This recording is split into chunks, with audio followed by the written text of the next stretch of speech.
BPL ঘিরে অশনি সংকেত। শুধু প্র্যাকটিস না, পাওনা টাকা না পেলে ম্যাচও বর্জন করবে দুর্বার রাজশাহীর ক্রিকেটাররা। খেলাযোগকে জানিয়েছে দলটার এক ক্রিকেটার। ওই ক্রিকেটারের দাবি, টিম মালিকদের এমন কর্মকাণ্ড প্রভাব ফেলছে ক্রিকেটারদের পারফরমেন্সেও। বিদেশি ক্রিকেটাররাও দলটার এমন আচরণে মহাবিরক্ত। বৃহস্পতিবারের মধ্যে সমাধান না হলে সংবাদ সম্মেলন ডেকে ক্রিকেটাররা চট্টগ্রাম ছেড়ে ঢাকায়ও নাকি ফিরে আসতে পারে। বিস্তারিত নাইয়ান বিন জসিমের রিপোর্টে।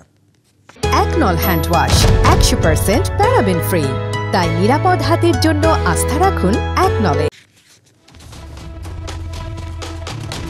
বিপিএল এর মাঝপথে এসে ভয়ঙ্কর রকমের একটা অশনি সংকেত, যা কিনা বিপিএল ইতিহাসে আগে কখনোই ঘটেনি।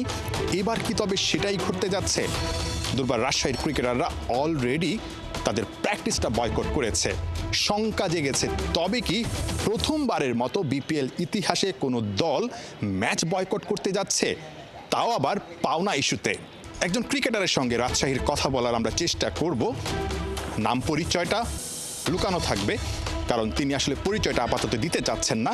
আর তার যে কষ্টটা, সেই কষ্টটা আমরা এই ফোন আলাপের মাধ্যমে অন্তত দর্শকদের বা বিসিবির কানে পৌঁছে দিতে চাই। চলুন সেই ক্রিকেটারের সঙ্গে একটু কথা বলে নেওয়া যাক।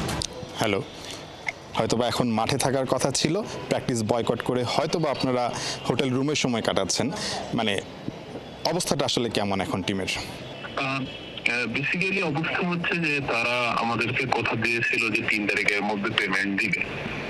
তো আমরা যখন প্রথম খেলা শুরু করি তখন থেকে আমরা আশ্বাস পাই যে হ্যাঁ 3 তারিখে পাবো। তারপরে তারা কথা চেঞ্জ করে 7 তারিখে নিয়ে গেল। আমরা তখন কিছু বলি।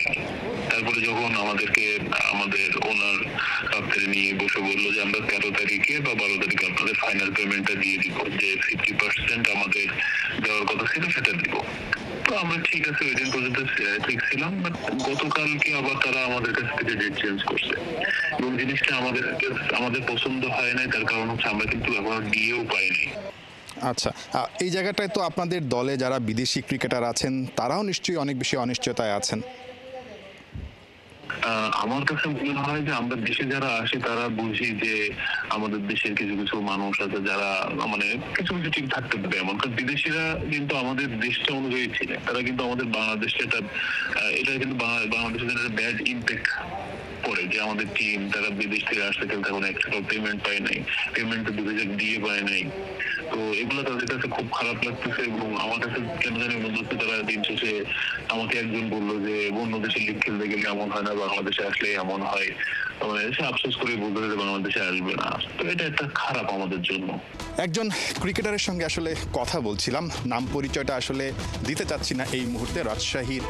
দুর্বার রাজশাহীর ক্রিকেটার যারা পেমেন্ট পাচ্ছেন না এবং যে ফ্র্যাঞ্চাইজিটা তারা যেভাবে আসলে 9-6 করছে, তাতে করে তারা অনেক বেশি হতাশ এবং শুধুমাত্র প্র্যাকটিসটা বয়কট না, তারা একটা হুমকি দিয়ে রেখেছেন হয়তোবা ম্যাচেও তারা নামবেন না। যদি তেমনটাই হয়, এবারের বিপিএল, নতুন বাংলাদেশে সেটা কিন্তু বড় একটা ধাক্কা খাবে, সেটা নিঃসন্দেহে বলা যায়। নাইয়ান বিন জসিম, একাত্তর, ঢাকা।